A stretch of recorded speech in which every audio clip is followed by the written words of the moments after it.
Di mata pria berambut hitam itu, sosok Wang Lin terasa sangat agung.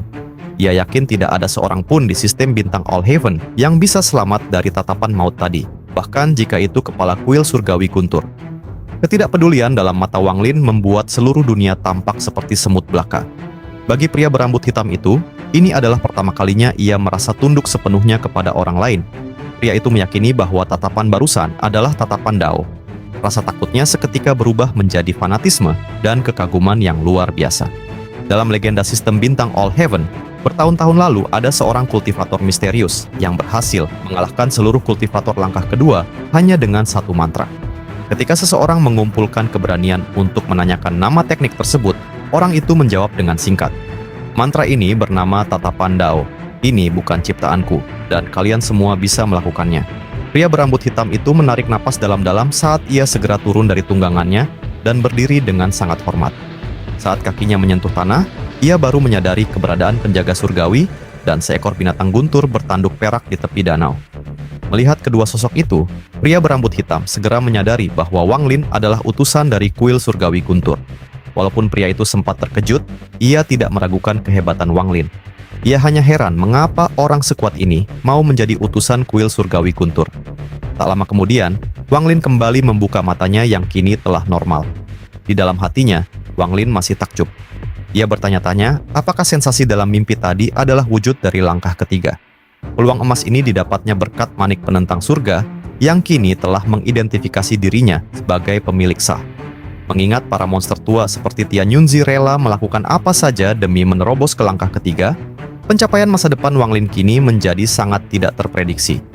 Namun, tiba-tiba pria berambut hitam itu memperkenalkan diri sebagai Sheng Hu, seorang utusan tingkat 2 dari kuil surgawi guntur. Setelah itu, pria berambut hitam itu langsung bersujud ke tanah dengan hormat. Sheng Hu sebenarnya adalah sosok yang sangat kejam dan ditakuti banyak keluarga kultivasi. Bakatnya bahkan diakui masuk dalam peringkat 30 besar di sistem bintang All Heaven karena berhasil mencapai puncak tahap korporeal yang hanya dalam waktu 1000 tahun. Namun di hadapan Wang Lin, seluruh kebanggaannya runtuh. Wang Lin hanya menatapnya dengan tenang. Setelah sekilas menyaksikan langkah ketiga, kekuatan mental Wang Lin berubah drastis hingga ia tidak akan merasa gentar lagi, bahkan jika harus berhadapan dengan Tian Yunzi sekalipun. Ia kemudian bertanya, ada urusan apa kepada Sheng Hu dengan nada datar yang masih terpengaruh oleh suasana spiritual dalam mimpinya. Sheng Hu yang mentalnya sempat terguncang akibat tatapan tadi segera menjawab dengan gugup. Namun, saat ia belum selesai berbicara, Wang Lin segera melambaikan tangannya dan menyuruhnya pergi jika tidak ada urusan apa-apa. Wang Lin tidak sabar ingin mempelajari perubahan pada manik penentang surga yang kini memiliki simbol yin dan yang. Hanya dari celah pintunya saja, ia sudah bisa melihat langkah ketiga. Ia tidak bisa membayangkan apa yang akan terjadi jika pintu itu terbuka penuh. Selain itu, domainnya juga meningkat pesat hingga mendekati puncak tahap akhir Ascendan. Sheng Hu menganggap pengusiran itu wajar karena ia telah mengganggu kultivasi seorang senior besar. Didorong oleh rasa fanatik, ia mengambil napas dalam-dalam dan berkata, "Senior, saya adalah Sheng Hu dari keluarga Shengong. Saya mohon izin untuk memberikan sumpah kesetiaan saya kepada senior." Sheng Hu salah paham. Ia mengira Wang Lin adalah kultivator langkah ketiga yang sedang menyamar sebagai kultivator tahap Ascendan. Wang Lin terkejut saat mendengar Sheng Hu menawarkan sumpah kesetiaan. Namun, Sheng Hu dengan cepat menambahkan, "Saya tahu kultivasi saya belum cukup pantas. Namun, saya sangat tulus. Saya bersedia menyerahkan sebagian dari jiwa Dao saya untuk mengabdi kepada senior selama 1000 tahun. Asalkan senior bersedia memberi petunjuk saat saya hendak melakukan terobosan." Dalam sekejap, Sheng Hu langsung membentuk segel dan mengetuk dahinya. Sinar hitam yang berisi domain dan esensi Dao keluar dari kepalanya. Di sistem bintang All Heaven, menyerahkan jiwa Dao adalah bentuk sumpah paling tinggi karena pemberi sumpah menyerahkan kendali hidup dan perkembangan batinnya kepada tuannya. Sheng Hu rela melakukannya karena instingnya berkata, ia akan menyesal seumur hidup jika melepas kesempatan emas ini. Melihat ketulusan itu, Wang Lin merenung sejenak lalu bertanya, apakah dia tidak akan menyesal. Sheng Hu menjawab dengan tegas bahwa dia tidak akan menyesal. Tanpa membuang banyak waktu, Wang Lin segera melambaikan tangannya dan langsung menyerap jiwa Dao Sheng Hu. Setelah sumpah kesetiaan itu selesai, Wang Lin yang penasaran bertanya mengapa Sheng Hu datang ke tempat terpencil ini. Sheng Hu tersenyum pahit dan menjawab, gerbang alam surgawi guntur akan segera dibuka. Karena itu, Junior datang ke sini untuk menyerap energi asal di danau petir sebagai persiapan. Wang Lin merasakan jiwa Dao milik Sheng Honghu. Domain orang ini sangat mirip dengan Ling Tianhou. Namun, karena tidak tahu masa lalu Sheng Honghu, Wang Lin tidak bisa membaca seluruh kekuatannya. Ia kemudian bertanya, berapa lama lagi alam surgawi guntur dibuka? Sheng Honghu menjawab dengan hormat bahwa alam surgawi guntur akan dibuka dalam 10 tahun. Mendengar perkataan Sheng Honghu, Wang Lin sangat tertarik. Dulu di alam surgawi hujan, ia tidak bisa menyerap batu giok surgawi karena batasan tubuh fana. Namun dengan tubuh petirnya saat ini, ia bisa menyerap energi di sana dalam jumlah besar demi menyempurnakan kultivasinya. Wang Lin kemudian bertanya, apa batasan kultivasi seseorang jika ingin masuk ke sana? Sheng Honghu sempat ragu dan mulai menebak asal-usul sosok di depannya ini. Namun, saat Wang Lin menjelaskan bahwa dirinya bukan berasal dari sistem bintang All Heaven, kecurigaan Sheng Honghu sepenuhnya menghilang. Baginya, sangat wajar jika ahli misterius dari luar All Heaven memiliki kekuatan semengerikan itu. Senior, alam surgawi guntur di sistem bintang kami tidak rusak terlalu parah. Batasan kultivasi normal untuk masuk adalah tahap akhir ascendant. Namun, kuil guntur memiliki cara khusus agar para kultivator langkah kedua bisa masuk asalkan mereka menekan kekuatan dan tidak meledakkan energi melebihi tahap awal Nirvana Scryer. Setelah bertanya beberapa detail lain, Wang Lin menatap Sheng Honghu. Ia mengatakan bahwa Sheng Honghu boleh tetap berkultivasi di sini asalkan tidak mengganggunya. Mendengar itu, Sheng Honghu langsung berterima kasih dengan penuh rasa hormat. Saat ini, ia terluka parah dan energinya merosot. Dalam sisa waktu 10 tahun, sulit baginya untuk mencari tempat yang lebih baik dari danau petir ini untuk memulihkan diri. Sementara itu, Wang Lin segera berbalik dan berjalan menjauh ke kedalaman danau petir tanpa memedulikannya lagi. Sheng Honghu hanya bisa melongo saat melihat punggung Wang Lin. Bahkan dalam kondisi terbaiknya pun, ia hanya mampu berjalan 50 langkah ke dalam danau sebelum tubuhnya hancur. Namun, ia melihat Wang Lin dapat berjalan dengan santai hingga 100 langkah ke dalam area petir yang mengamuk sebelum akhirnya duduk bersila. Luar biasa, benar-benar seorang senior besar. Batinnya dengan penuh hormat. Karena kondisinya yang lemah, Sheng Honghu hanya mampu mengambil 10 langkah dari tepi danau, lalu buru-buru duduk untuk melatih mantra asal guntur. Binatang guntur miliknya ikut melangkah hati-hati sambil menatap Wang Lin penuh ngeri. Di saat yang bersamaan, binatang guntur bertanduk perak milik Wang Lin berjalan mendekat dengan angkuh. Binatang itu memberikan tatapan galak yang membuat binatang guntur bersirah hitam, kena mental, dan langsung mundur menjauh. Setelah pamer kekuatan, binatang itu dengan santai berjalan 10 langkah ke dalam danau, lalu berbaring malas untuk menyerap petir. Di sisi lain, batas maksimal Wang Lin saat ini sebenarnya adalah 100 langkah. Ia bisa melangkah sejauh itu karena jiwanya telah berevolusi setelah menyaksikan fenomena langkah ketiga. Di titik ini, Wang Lin mulai mengaktifkan mantra asal guntur. Tangannya membentuk 9 segel cepat sehingga memicu riak energi yang menarik petir 10 kali lipat lebih banyak dari sebelumnya langsung ke dalam tubuhnya. Ledakan energi yang dihasilkan Wang Lin sangat keras hingga membangunkan Sheng Honghu. Saat Sheng Honghu membuka matanya, ia tersentak kaget saat melihat tubuh Wang Lin yang dialiri lautan petir pekat. Sungguh hebat, di jarak 100 langkah, dia berani memasukkan petir sebanyak itu ke tubuhnya. Jika itu aku, fisik dan jiwaku, pasti sudah hangus terbakar. Gumam Sheng Honghu kagum. Setelah itu, ia memacu dirinya untuk menyerap petir lebih banyak. 2 tahun berlalu dalam sekejap. Wang Lin terus berkultivasi tanpa bergeser sedikit pun.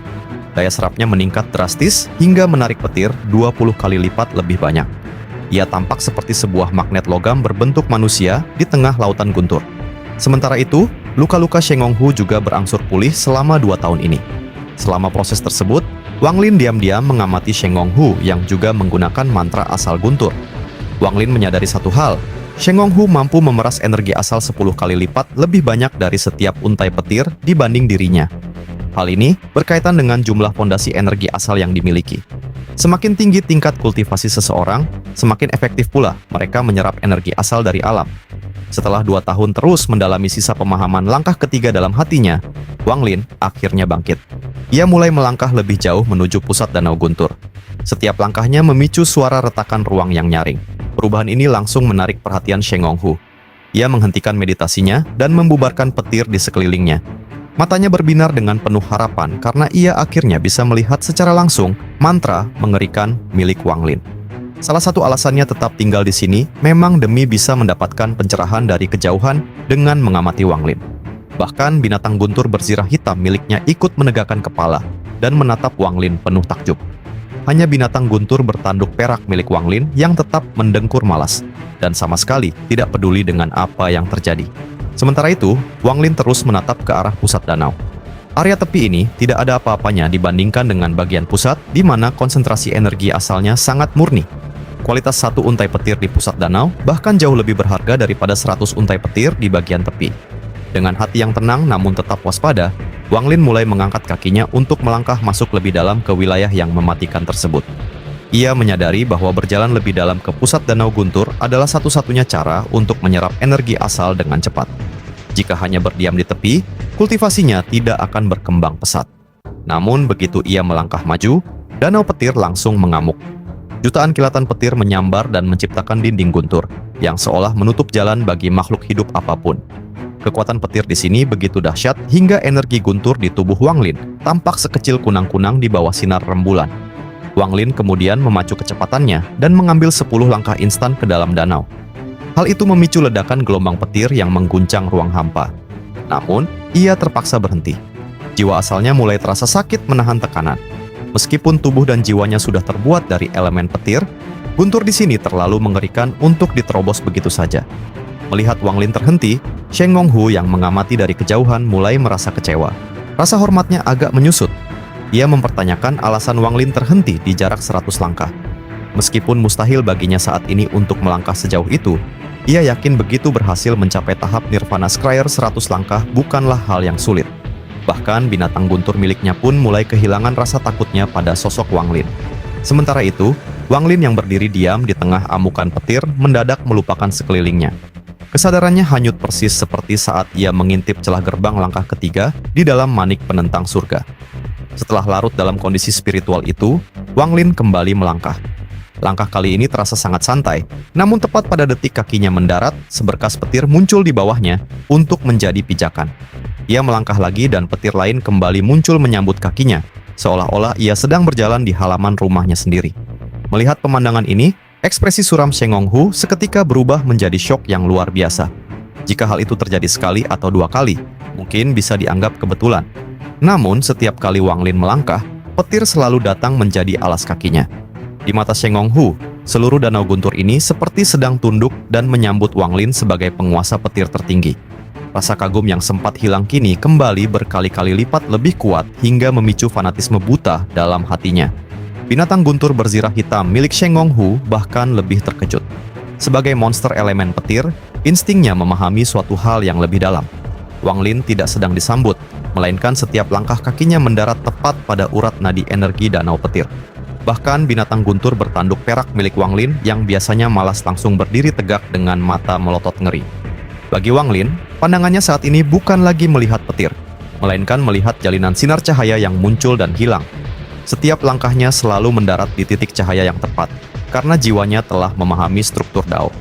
Wang Lin bergerak semakin cepat hingga membentuk bayangan yang dikelilingi badai petir dahsyat, namun tubuhnya tetap tenang, bagai kapal yang melintasi ombak.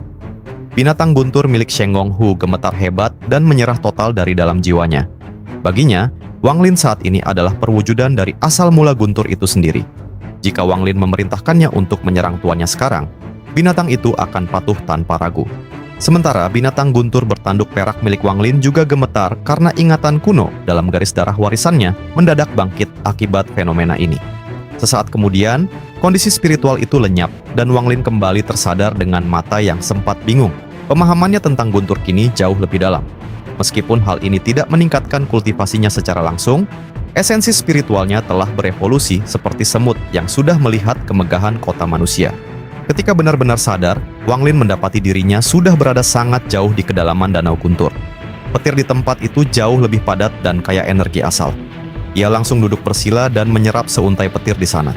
Dalam sekejap, tubuhnya mati rasa dan pergerakan jiwa asalnya melambat karena saking padatnya energi murni yang masuk. Di tepi danau, Sheng Nonghu menarik pandangannya dengan hati yang dipenuhi pencerahan setelah melihat aksi Wang Lin. Namun tepat saat ia hendak duduk berkultivasi, alisnya mendadak berkerut. Matanya berubah menjadi dingin ketika ia menatap ke arah luar medan asteroid. Dari kejauhan, seberkas cahaya ungu tampak melesat datang. Di dalam cahaya itu, muncul sebuah pedang kayu terbang dengan seorang pria berdiri di atasnya. Tempat ini ramai sekali ya. Teriak pria itu dengan suara penuh ejekan yang menggema dari kejauhan. Dalam sekejap, muncul seorang pria tampan berusia sekitar 30 tahun bernama Zhan Kongli. Matanya yang sipit memancarkan tatapan feminin yang aneh. Begitu sampai di tepi danau guntur, ia menghentikan pedangnya. Namun, saat melihat Wang Lin yang berada jauh di kedalaman danau petir, matanya seketika menyusut dan seluruh bulu kudusnya berdiri karena terkejut. Kehadiran Zhan Kongli langsung disambut geraman bermusuhan dari binatang guntur milik Sheng Gonghu. Sementara binatang guntur bertanduk perak milik Wang Lin hanya meliriknya dengan jijik lalu kembali bermain petir. Di kejauhan, boneka penjaga surgawi tetap duduk diam dan siap menyerang kapan saja jika pria itu mengancam tuannya. Zhan Kongli menatap Sheng Gonghu dengan heran. Ia menyadari energi Sheng Gonghu sedang merosot drastis akibat terluka. Namun, kecurigaannya justru tertuju pada Wang Lin. Di sistem bintang All Heaven, bahkan seorang ahli puncak tahap korporeal yang seperti dirinya pun tidak akan sanggup masuk ke lingkaran dalam danau petir tanpa hancur. Sheng Gonghu, tingkat kultivasimu ternyata turun drastis ya, ejek Zhan Kongli untuk memperkeruh keadaan. Sheng Gonghu menjawab dengan dingin, tempat ini bukan untukmu, cepat pergi. Karena ada Wang Lin di belakangnya, Sheng Gonghu tidak takut sama sekali. Namun, Zhan Kongli mengira Wang Lin hanyalah seorang murid junior yang sedang diajak berlatih oleh Sheng Gonghu. Sombong sekali. Memangnya danau petir ini milik keluargamu? Kau melarang orang lain datang hanya karena sedang menemani juniormu berkultivasi. Sheng Gonghu mencibir, jika dalam 3 hitungan nafas kau tidak pergi, jangan harap bisa pulang dengan selamat. Ia tahu jika pria dari keluarga Zhan ini berani mengganggu meditasi senior misterius itu, satu tatapan darinya saja sudah cukup untuk menghancurkannya. Zhan Kongli yang berwatak waspada segera mundur beberapa langkah. Ia merasa ada yang tidak beres dengan sikap percaya diri Sheng Gonghu. Setelah waktu habis, tubuh Sheng Gonghu langsung dialiri petir pekat saat ia melompat menyerang bersama binatang guntur miliknya. Zhan Kongli menyadari sesuatu yang aneh. Saat binatang guntur itu bergerak, matanya terus melirik ke arah Wang Lin dengan penuh rasa takjub dan ngeri. Insting hewan tidak pernah berbohong. Zhan Kongli yang cerdik segera berteriak sambil mundur. Sheng Gonghu, aku ini pengertian. Kalau kita bertarung di sini, nanti bisa mengganggu kultivasi juniormu itu. Ia sengaja menekankan kata junior untuk memancing Sheng Gonghu. Namun, Sheng Gonghu tidak peduli dan tetap merangsek maju. Semakin Sheng Gonghu mendesak, Zhan Kongli semakin curiga bahwa ia sedang dijebak. Sambil mundur, Zhan Kongli merapal mantra petir ungu dan mengalirkan energi asal ke pedang kayunya sebagai persiapan defensif. Di tengah ketegangan itu, Wang Lin perlahan membuka mata. Dengan suara tenang namun berwibawa ia berkata, Sheng Gonghu, aku tidak akan membantumu dalam pertarungan ini. Anggap saja ini ujian atas sumpah kesetiaanmu padaku. Jika kau kalah, akan kukembalikan jiwa Dao milikmu. Sebenarnya, batin Wang Lin sangat cemas. Tingkat kultivasinya saat ini jauh di bawah mereka berdua. Jika Sheng Gonghu kalah, ia juga akan berada dalam bahaya besar. Karena itu, ia sengaja menggertak dengan mengucapkan kata-kata itu untuk menjatuhkan mental lawan. Mendengar ucapan Wang Lin, tubuh Sheng Gonghu bergetar. Semangat bertarungnya langsung berkobar ke tingkat maksimal. Ia membungkuk hormat ke arah Wang Lin dan berseru, Tuan tidak perlu khawatir, Sheng Gonghu tidak akan kalah. Setelah itu, ia mengeluarkan dan menelan sebutir pil merah mistis untuk mendongkrak kekuatannya secara paksa. Di sisi lain, ekspresi Zhan Kongli berubah drastis hingga wajahnya pucat pasi. Ia melihat dengan mata kepalanya sendiri bagaimana ketakutan dan rasa hormat yang mendalam terpancar dari Sheng Gonghu dan binatang gunturnya saat pria di dalam danau itu berbicara. Terlebih lagi, Sheng Gonghu memanggilnya dengan sebutan Tuan. Bagi para kultivator langkah kedua yang terkenal sangat angkuh, kata Tuan tidak akan pernah diucapkan kecuali mereka telah menyerahkan hidup dan melakukan sumpah kesetiaan kepada seorang ahli yang kekuatannya sangat mengerikan. Di sisi lain, Zhan Kongli menyadari bahwa orang misterius itu tidak memakai harta karun untuk masuk ke dalam danau petir, melainkan seorang monster tua yang menyamar menjadi kultivator tahap ascendan. Dalam sekejap, ia langsung berteriak panik. Saudara Sheng Gong, jangan impulsif. Namun, Sheng Gonghu sudah telanjur menyerang. Ia mengalirkan energi asalnya dan memanggil petir raksasa dari langit yang langsung mengamuk hebat. Mantra asal guntur miliknya ini sangat kuat karena mampu mengendalikan petir surgawi secara langsung. Wang Lin mengamati pertempuran itu dengan mata berbinar, sementara Zhan Kongli yang ketakutan terpaksa menembakkan pedang kayu ungunya untuk menahan serangan. Sheng Gonghu mengerahkan seluruh kemampuannya karena ia bertekad memenangkan pertarungan demi membuktikan kesetiaannya di hadapan seorang yang dia anggap sebagai senior besar yang sedang menonton. Meski sedang terluka, Sheng Honghu tetap memaksakan mantranya. Sebuah petir raksasa melesat ke arah Zhan Konglie. Menghadapi serangan itu, Zhan Konglie membalas dengan mengalirkan energi ke pedang kayunya. Benturan keras terjadi hingga menghancurkan asteroid di sekitar, dan membuat keduanya terlempar mundur sambil memuntahkan darah. Melihat duel itu, Wang Lin menyadari bahwa ia tidak akan mampu menahan serangan salah satu dari mereka. Namun, berkat pemahaman rahasia dari langkah ketiga, ia bisa melihat kelemahan mantra Sheng Honghu. Wang Lin dengan dingin berkata, "Sheng Honghu, mantramu punya kekuatan petir, tapi tidak memiliki jiwa petir. Keyakinanmu belum menyatu dengan esensinya." Teguran ini langsung membuat Sheng Honghu dan Zhan Konglie terkejut. Di sistem bintang All Heaven, misteri jiwa petir adalah rahasia langkah ketiga yang bahkan tidak dipahami oleh para tetua mereka. Namun, Wang Lin tahu jawabannya secara pasti. Untuk meyakinkan mereka, Wang Lin menangkap seuntai petir kecil, lalu mengubahnya menjadi seberkas cahaya murni sebelum membiarkannya lenyap. Sambil menyembunyikan rasa lelah akibat gertakan itu, Wang Lin bertanya, apakah Sheng Honghu paham? Mata Sheng Honghu berbinar. Pikirannya langsung tercerahkan total. Ia membungkuk sangat dalam kepada Wang Lin, lalu menantang Zhan Konglie lagi dengan penuh percaya diri. Melihat momen itu, Zhan Konglie ketakutan setengah mati. Ia yakin Wang Lin adalah seorang kultivator kuno yang sedang menyamar. Ia menatap Sheng Honghu dengan rasa iri yang mendalam. Sekarang ia paham mengapa orang seangkuh Sheng Honghu rela menjadi budak seseorang demi mendapatkan pandangan Dao setinggi itu. Sambil menahan rasa irinya, Zhan Konglie berkata, "Selamat, saudara Heng Hong." Sheng Honghu hanya menatapnya dengan dingin. Zhan Konglie tertawa canggung. "Saudara Sheng Hong, aku sudah menerima surat panggilan dari kuil Guntur Surgawi. Di masa depan, kita berdua akan menjadi rekan sesama utusan kuil." Setelah kembali membungkuk hormat kepada Wang Lin, ia langsung berbalik dan pergi secepat kilat. Setelah Zhan Konglie pergi, Wang Lin bertanya tentang surat panggilan yang sempat diucapkan pria itu. Sheng Honghu menjelaskan bahwa itu adalah undangan pertarungan dari kuil Surgawi Guntur untuk memperebutkan posisi utusan yang kosong, 3 bulan sebelum alam Surgawi Guntur dibuka. Wang Lin mengangguk paham, lalu kembali memejamkan mata untuk menyerap petir dan memulihkan energinya. Di dekatnya, Sheng Honghu juga langsung duduk bersila untuk mendalami pencerahan barunya